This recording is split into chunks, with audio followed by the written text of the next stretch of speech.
British took over, even after the Americans took over, the French and their descendants were still the largest white population, the largest population community. The largest population outside of Native America. So he was the leader of them. He was their preacher, their priest. So the most powerful family in Detroit was the Campauls. They took over the McCombs position. The McCombs position was that first. The Campauls passed them up. They were the richest. They owned the most land. They were the most influential. And so Joseph Campbell buys Belle Isle from William Alexander McComb's family and named it after one of their relatives, Isabel, and changed his name from Okoshon, which is Hog Island, changed his name from that to Belle Isle. It's their money. They're also slave owners. It's their money that helped found the Detroit Free Press.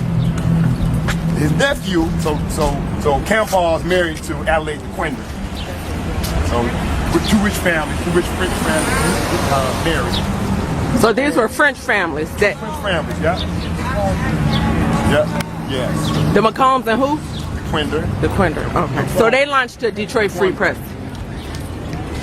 William Webb's house. So where Blue Cross Blue Shield sits was William Webb, also a member of Second Baptist Church, one of the black leaders of the Underground Railroad in Detroit. That should be getting through. Now we keep seeing black people in leadership in the Underground Railroad. This was his house. When Frederick Douglass came to Detroit, he stayed at William Lambert's house, which is about a mile down that way. But while he was here, another important abolitionist was in Detroit at the same time. John Brown, a white man from Kansas, who lived in Kansas at the time. Black people had escaped from Missouri and sought him out. And they found him and said, you know, we're trying to get to Canada. Can you help us? And he did. He brought them to Chicago first. And then from Chicago, he came here. And he stayed at William Webb's house with the 13 black people who had escaped from slavery. So he brings them here, and they're staying at William Webb's house. William Webb and William Lambert are like, hey, I got Frederick Douglass at my house, you got John Brown, they should meet. And so they have the meeting here, and a bunch of other people show up too. William Monroe, who's the minister at Second Baptist Church, George the Baptiste, Dr. Joseph Ferguson, John Jackson. This is William Webb's house. Of course, he was here. William Lambert is here. So these people are all here. And this is where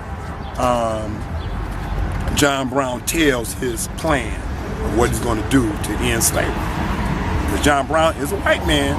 He's an abolitionist, but he believes that he's going to have to kill other white people to end slavery. And he's already been doing it. In Kansas, he's already killed numerous white people who were there to try to bring slavery into Kansas. So his plan, of course, is to attack a military warehouse in Harper's Ferry, Virginia. Take the weapons from that military warehouse and pass it out to black people who are enslaved. They would go into the hills with the weapons and then protect the area in the hills. So as whites try to come up the hills, they would shoot them one by one. Black people would escape to these hills and be able to have refuge by armed black people. That's his plan. Somebody snitched. When he makes it to the military arsenal in Harper's Ferry, the militia is waiting for him. Capture him, his two sons, the other black people who joined him, and they sentenced them all to death.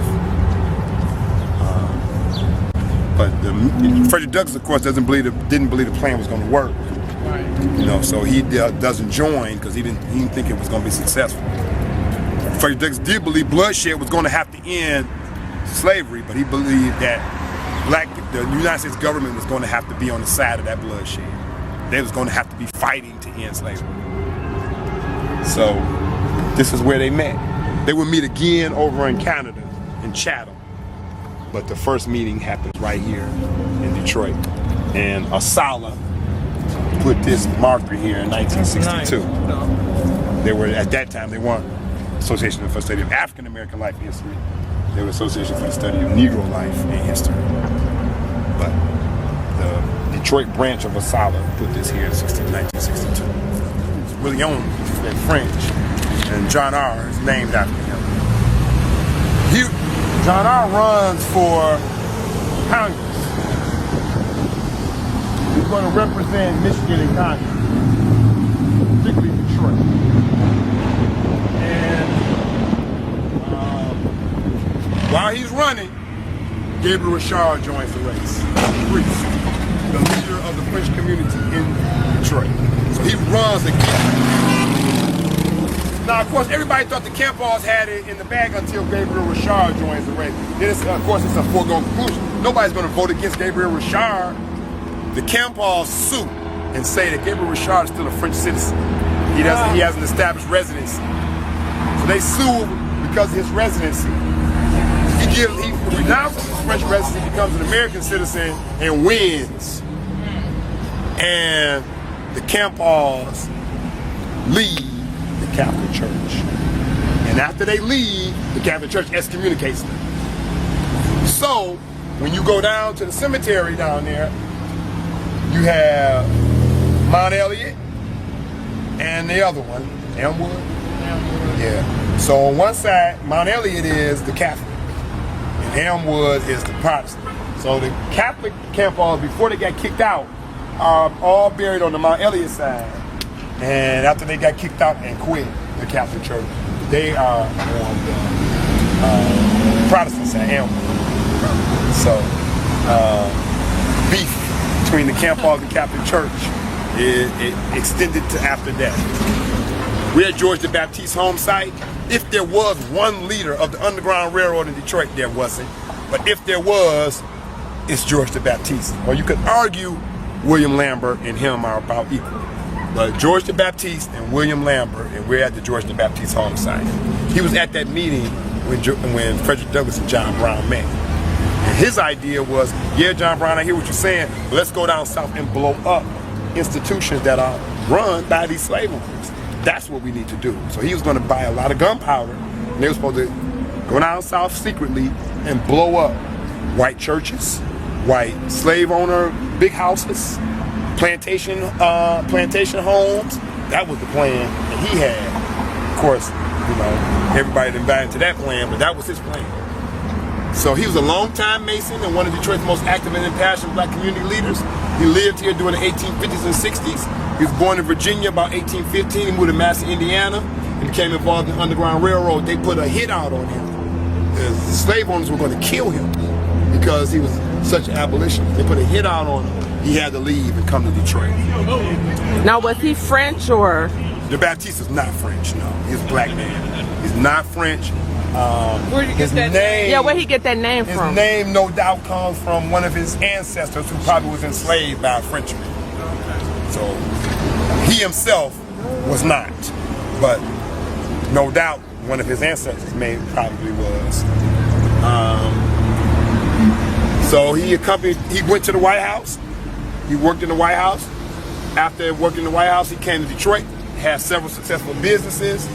He was a delegate to the Cleveland National Convention of Colored Citizens.